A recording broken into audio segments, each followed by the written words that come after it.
E aqui em Santo Ângelo eu tive algumas atividades, como por exemplo a participação da abertura da Feira do Produtor, hoje pela manhã, e uma reunião, atividade partidária, daí com companheiros do PMDB, especialmente aqueles que se envolveram na minha eleição em 2014, para prestar contas do meu mandato e também para ouvir as demandas aqui da comunidade local, nessa reunião, inclusive com a presença de vários agentes políticos aí do governo do estado do Rio Grande do Sul.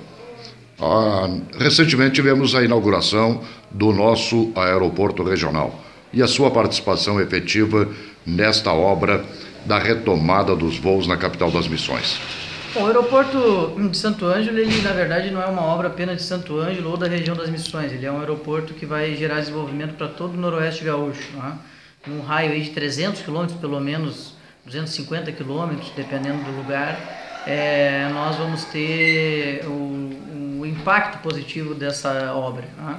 É uma obra de fato que vai mudar a matriz de desenvolvimento da região, né? Muitas empresas só vêm para Santo Ângelo, para qualquer lugar, se tiver um deslocamento, uma mobilidade, não é, mais fácil, como por exemplo a questão aérea. Então, na época, não é, eu me envolvi muito porque o ministro da Aviação Civil era o gaúcho, PMDBista, hoje ministro da Casa Civil, um dos ministros mais influentes do governo federal, do governo Michel Temer, mas na época era ministro da Aviação Civil, uma pessoa que eu tenho relacionamento pessoal, político, fui assessor parlamentar dele durante muitos anos, e então era o Eliseu Padilha, não é? E eu intermediava as reuniões da comunidade de Santo Ângelo, das lideranças políticas, da vice-prefeita Nara, do vereador Vinícius, com o ministro Eliseu Padilha.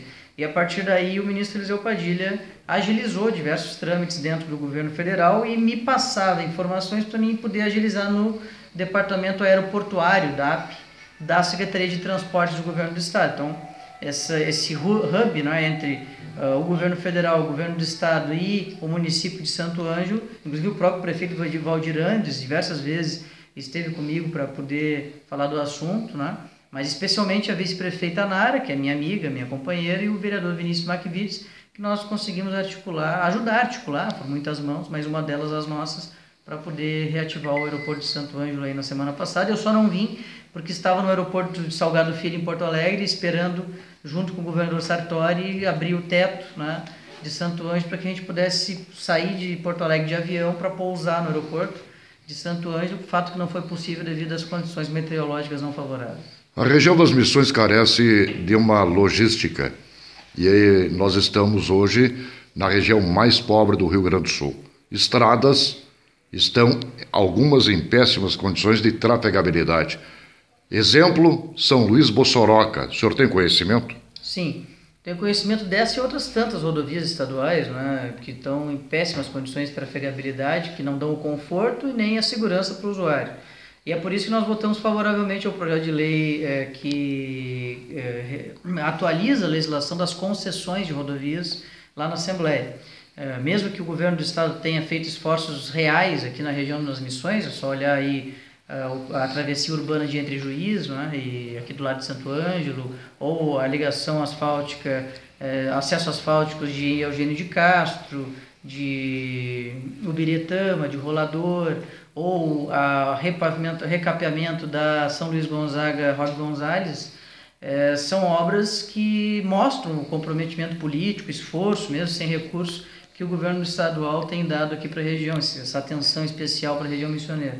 Mas mesmo assim é insuficiente, por isso mesmo a importância de conceder rodovias à iniciativa privada, porque mesmo que essas rodovias do entorno de Santo Ângelo não estejam, ou dessa de Bossoroca, São Luís, não estejam no pacote de concessões, como vai ter outras rodovias no pacote de concessões, o DAER vai ter menos rodovias para cuidar. E a partir daí vai ter mais condições de dar a atenção necessária. Então, por isso que eu acho que nós vamos ter uma solução aí bastante resolutiva nos próximos meses e a partir daí rodovias melhores para trafegar aqui no Rio Grande do Sul. Como líder do governo na Assembleia, pagamento salarial dos funcionários públicos parcelados, que avaliação se faz?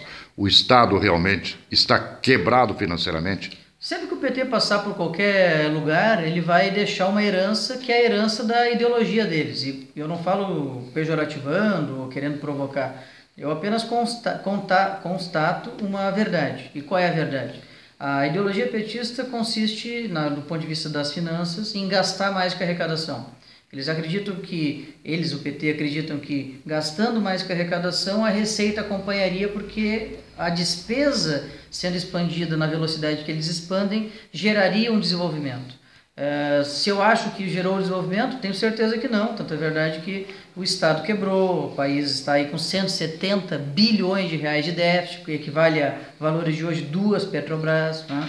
Então, isso significa dizer que o produto desses governos do PT, que são irresponsáveis do ponto de vista fiscal, ou seja, gastam mais do que a receita, sempre, invariavelmente, vai ser falta de dinheiro em caixa em maior ou menor grau. No caso do Rio Grande do Sul, foi num grau em que impossibilitou ter recursos até mesmo para pagar folha de pagamento em dia,